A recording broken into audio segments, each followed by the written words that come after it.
Hi guys, welcome to Multiverse. One question that you guys have been asking quite a lot lately is how can you change your movement mode? Basically, some of you guys saw some videos where I can switch movement mode with just the same character. There's a very simple explanation for that, but I will show you pretty much all the ways you can change your movement mode. The very first way is to go to the marketplace. You go into powers and upgrade, and you can see over here you have the respect token movement type. As you can see, it's 900 marketplace cash if you're a subscriber. If you're not a subscriber, it's 10 bucks basically.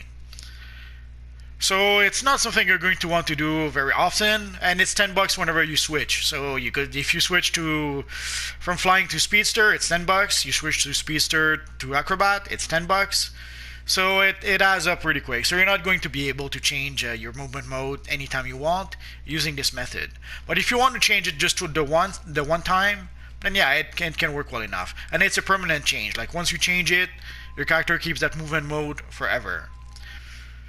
Sorry if you hear a bit of sirens. I live in the big white north, and sadly the snowplow has been working all day in my area, sadly. So this was the first way to be able to change your movement mode. There is another way in order to be able to do so. It's what some of you guys have been seeing. Basically, you've been seeing that my multiverse character is flying by default. But I was able to switch to set some of my armories so that if I want to switch, let's say, to acrobat, I can do that.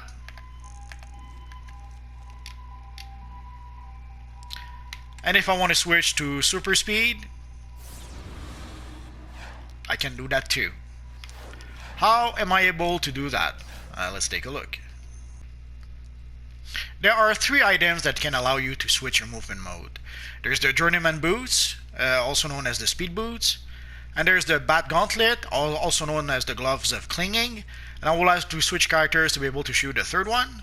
And the third one is the Monitor Propulsion Pack, also known as the Joker Jetpack. Where do you get those items? Sadly, these items are a rare drop from the vault. So if you want to be able to have those items, you have to run the vault as often as you can, and if you are very lucky, you will get those items. Sadly, those items are account bound, you cannot trade them. So let's say you have a flying character that gets the Joker Jetpack from the vault. Sadly, you're stuck with that character is stuck with the Joker Jetpack. You cannot trade it to another character. So you literally have to be able to get it from the vault with your character, which is no small feat. Basically, I have a handful of gadget characters, and my Batman characters over here is the only gadget character, the only acrobat character that I have that was able to get the jetpack. Or even my speedsters don't have the jetpack. I do have the jetpack on a handful of flying characters, just to be ironic. But sadly, if I want to have an acrobat to have the Joker jetpack, sadly this is my only acrobat character that was able to get the jetpack in like 7 years. And also in the past, we could not imprint the jetpack, the boost of speeds, and the bat gauntlet. Those items could not be imprinted in the armories, but nowadays they seem to have changed that. I believe it's with Game Update 92 that the change was made. So now if you imprint your armory with it, you can actually switch from acrobat to flying if you need to.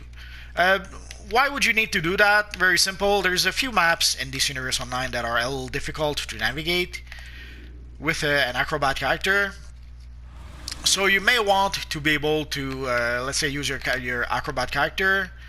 Let's say there's an exhibit in the top corner of the map, for example, or there's a part of the map that's difficult to navigate and you could fall down.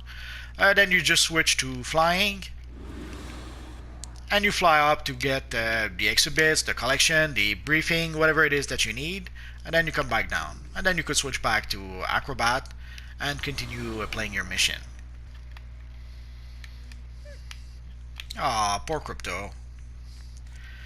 Sadly, one of the drawbacks from using those items, Crypto, you're so mean.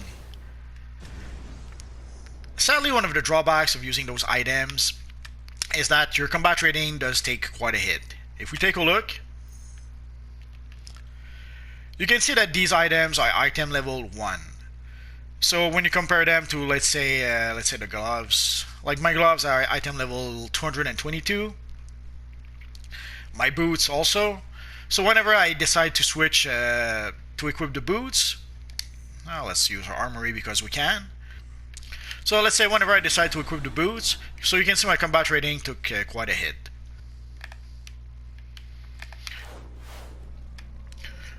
So sadly, it's pretty much a novelty item. It's not something that you're going to use at endgame, especially enough if you're playing some competitive content or some elite content. So it's something you're going to use maybe for fun in the open world, or maybe in some specific maps. There are maps that will actually raise your combat rating to a certain minimum. For example, if you go to Atlantis, I think it raised your combat rating to 250 or something, I forget. I didn't really pay attention, I guess. So if you go into one of those maps that actually raise your combat rating, that adjust your combat rating, then yeah, it doesn't matter if the boots makes you lose a lot of combat rating. The same with the gloves. Let's switch the gloves to be crystal clear. So again, if we have the gloves, you can see the combat rating 239.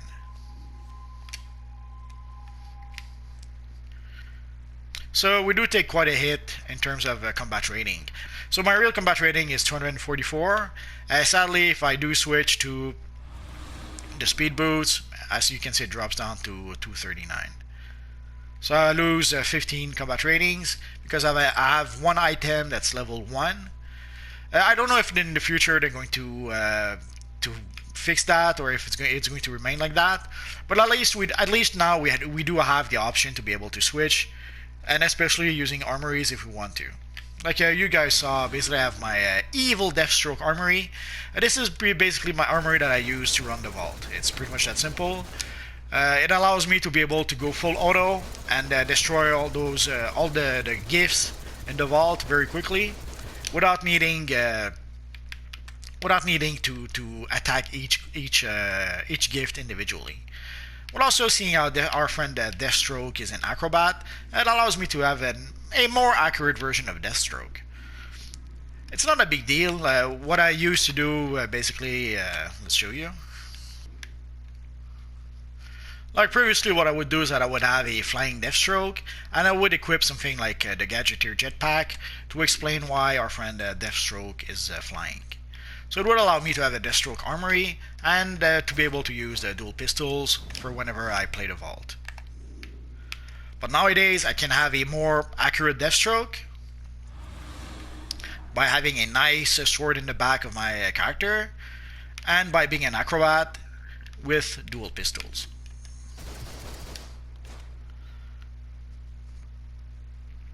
But sadly, again, the boots, the jetpack, and the gloves, these are rare items from the vault. So you are going to have to run the vault quite a lot. And sadly, it may take days, weeks, months, heck, maybe even years before you get one of those items. Sadly, it's the random number generator that decides in the vault. There's no real way to influence it, short of buying 1,000 vault tickets and running the vault 1,000 times. I'm not sure how you can, and even then, there's no guarantee that you're going to get the jetpack or the boots or the gloves. Or even worse, let's say you're looking for the jetpack for your acrobat character. I wouldn't be surprised if you get the gloves 1, twice, 23 times before you actually get the jetpack.